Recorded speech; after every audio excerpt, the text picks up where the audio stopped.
ជ្រាបសួរបងប្អូនទាំងអស់គ្នាចានៅក្នុងវីដេអូនេះបងប្អូនគឺខ្ញុំថនការពីថ្ងៃប្រជុំធំណាចាហើយនៅថ្ងៃនោះផងដែរបងប្អូនគឺអ្នកម្ដាយគាត់ស្លោការីតូឡើងមួយឆ្នាំងធំស្លោឲ្យកូនញ៉ាំក៏ដូចជាចាំទទួលបងប្អូនតលេងគាត់ផងដែរបងប្អូនហើយនេះចាហើយសម្រាប់នៅផ្ទះខ្ញុំបងប្អូនឲ្យតែស្លោការីគឺចូលចិត្តស្លោជាមួយមិនមេចាស់បើបានមិនគោកទៀតគឺរឹតតែល្អចាគឺយើងស្លោទៅសាច់មិនអត់ងាយថាបែកសាច់ទេបងប្អូនគឺនៅទាំងដុំ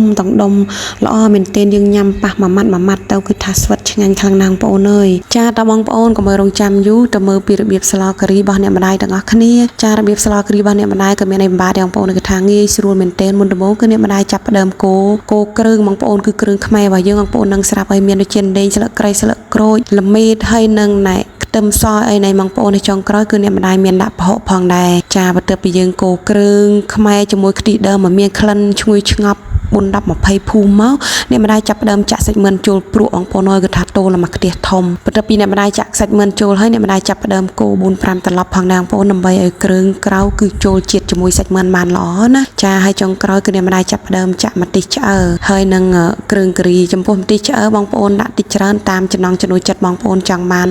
ស្លការីយើងឲ្យមានពឿក្រហមចិនចាស់បងប្អូនអាចចាក់ម្ទេសឆ្អើរច្រើនតិចទៅចាគ្រឿងការីបើសិនជាយើងស្លការីមិនបានដាក់គ្រឿងការីផ្កាច័ន្ទអីទេបងប្អូនគឺមិនមានថាឈ្ងុយដូចស្លការីទេបងប្អូនច្បាស់ជាដូចស្លក្តៅហើយចាបន្ទាប់មកគឺអ្នកម្ដាយចាប់ផ្ដើមកូរល្ងើសរៀងយូរតិចដែរបងប្អូនហើយក៏មានចាក់ខ្ទិះបន្ទាប់ទៀតដែរបងប្អូនហើយខ្ទិះគឺយើងមិនអាចចាក់សរុបយកតែម្ដងបានទេគឺយើងចាក់សន្សឹមដើម្បីឲ្យខ្ទិះក៏ដូចជាគ្រឿងក្រៅចូលជាតិជាមួយសាច់មិនបានល្អណាបងប្អូនចាតែយើងចាក់សរុបចូលព្រក់តែម្ដងច្បាស់ណាស់គឺសាច់យើងមិនសូវជាមានជាតិទេបងប្អូននេះបងប្អូនអើយចង់ផៅដៃមួយលានប្រចាំផ្ទះចាគឺអ្នកម្ដាយក្រោកតាំងពីម៉ោង 4 ព្រឹកបងប្អូនគឺធ្វើមិនទាន់ហើយទៀតចំណែកកូនគឺចាំតែញ៉ាំទេជាពិសេសខ្ញុំតែម្ដងបងប្អូនចាងាកមកមើលកូនត្រេននេះអូយគឺថាគេសើចសប្បាយកាយទាំងម្ដងគឺស្លូតណាស់បងប្អូនអើយអត់ដែរយំថាម៉េចទេបន្ទាប់ពីអង្គុយចាំស្លការីក៏អត់ទាន់ចាន់ដែរបងប្អូនដូច្នេះហើយអ្នកម្ដាយខ្លាចកូនហេវក៏ស្ទុះទៅកាត់នំសំជ្រូកពី3នំបានយកមកឲ្យកូនញ៉ាំដើម្បីធ្វើការត្រពោះបងប្អូនចានសំជ្រូកអ្នកម្ដាយឆាំនេះគឺថារសជាតិឆ្ងាញ់ខ្លាំងណាស់បងប្អូនអើយគឺឆ្ងាញ់ប្លែកយ៉ាងឆ្នាំរាល់ដងព្រោះឯអ្នកម្ដាយបានយកអង្គតើទៅកូរជាមួយស្លឹកតើឲ្យសាច់ខាងក្នុងមានដាក់ពងទាប្រៃដាក់សាច់ជ្រូកសាច់ក្រកចាហើយជាពិសេសបងប្អូនអើយគឺថាឈ្ងុយចាញ់ស្លឹកតើនិយាយមែនបងប្អូនឆ្ងាញ់មែនចាបន្ទាប់ពីត្រពោះរួចយើងងាកមកមើលស្លការីយើងវិញបងប្អូនគឺអ្នកម្ដាយបានថែមគ្រឿងបន្តទៀតមានដូចជាអាជីណូម៉ូតូបន្តិចអំបិលបន្តិចនិងស្ករចាអំបិលគឺអ្នកម្ដាយក៏ដាក់តាមតិចទេបងប្អូនដោយសារតាំងកាលពីបុកគ្រឿងគឺអ្នកម្ដាយបានដាក់អំបិលខ្លះហើយបងប្អូនចាហើយបន្ទាប់ពីអ្នកម្ដាយបានកូរគ្រឿងជាមួយសាច់មិនមើលទៅថាចូលជាតិគ្នាបានល្អហើយអ្នកម្ដាយចាប់ផ្ដើមដួសសាច់មិនណាបងប្អូនចាគឺយកមកចាក់ជាមួយបន្លែហើយសម្រាប់ស្លការីរបស់អ្នកម្ដាយគឺគាត់ប្រើបន្លែពាំងបងប្អូនចាគឺទៅពាំងស្រស់គាត់យកមកល្ងើសជាមួយខ្ទិះចុងហើយបាត់ហាងតិចមកគាត់ប្រើជាមួយសណ្តែកគួរតែសណ្តែកគួរគាត់អត់ទាន់បានដាក់ទេបងប្អូនទៅចិត្តឆ្អិនបានអ្នកម្ដាយក៏ដាក់តាមក្រោយគឺអ្នកម្ដាយចាប់ផ្ដើមដួសសាច់មិនចាក់ព្រក់ឲ្យបងប្អូនដើម្បីយកមកល្ងើសជាមួយបន្លែណាចាបងប្អូនអើយគឺតែប៉ុណ្ណេះគឺថាក្លិនឈ្ងុយឆ្ងប់សម្រាប់ខ្ញុំ review ឡើងវិញបងប្អូនអើយគឺថា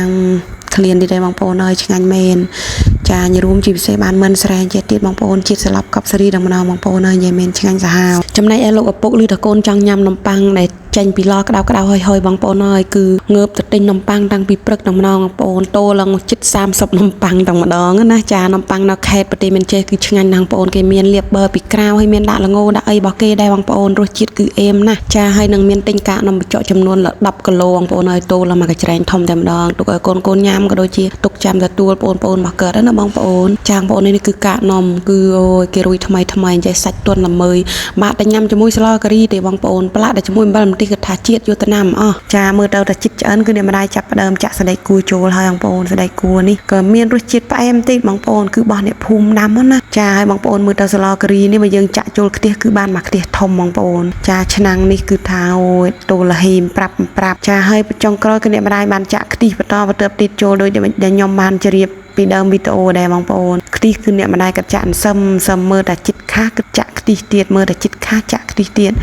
ចាធ្វើបែបនេះបងប្អូនអើយគឺថាសាច់មឿនក៏ដូចជាបន្លែគឺថាខ្ទិះចូលជាតិបានល្អមែនទេចាហើយសម្រាប់ស្លគ្រីរបស់អ្នកម្ដាយគឺមានដាក់ឈាមមឿននិងឈាមជ្រូកផងដែរបងប្អូនប៉ុន្តែគ្រាន់ថានៅពេលដែលដាក់កាត់ផ្លេចហើយខ្ញុំថតអញ្ចឹងណាបងប្អូន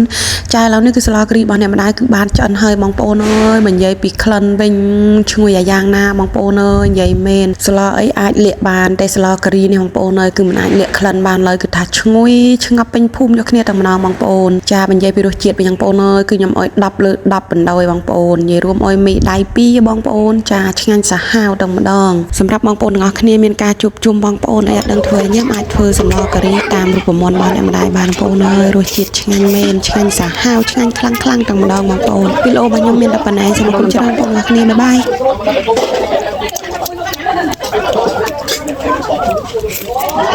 បាយ